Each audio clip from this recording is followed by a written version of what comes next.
Math class to hero, how Reddit saved my professor's life. I've always been grateful for the online community that saved my professor's life. It was typical college math class on April 1st, 2019, and I was sitting in the back row opposite from the door.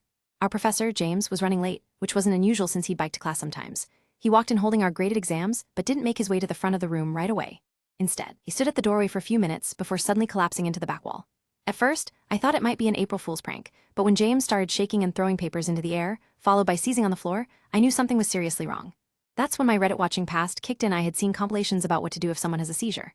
According to those stories, you should clear a space around the person and try to reduce damage to their brain. I jumped up from my seat, pushed my classmates and their desks out of the way, and told them to make some space. One of them called 911, while another went to get an actual adult. We were sophomores. I kept James' head safe while a TA from a neighboring class helped hold his legs. The seizure lasted for what felt like an eternity. Minutes felt like hours, but eventually it subsided. MS arrived just as James was gaining consciousness and had him transported away. He later told them he had no health issues aside from hyperthyroidism, and that the seizure was likely caused by pneumonia-induced complications from biking 50 miles over the weekend. The experience left me shaken, and I didn't realize it at the time, but I was having a panic attack. The professor's face is still etched in my memory 6 years later, and it took me a while to process what had happened. Fast forward to our class being canceled for the rest of the week due to James' recovery, and then to his return to class. Went to his office hours and shared the story with him, which he didn't remember. However, what I didn't know was that my actions that day might have saved more than just James' life. They also saved mine.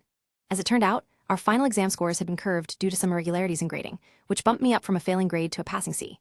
While I like to think I saved James' life, I know many others would have acted the same way if put in my position. What's amazing is that Reddit stories and advice played a significant role in how I reacted during that emergency situation.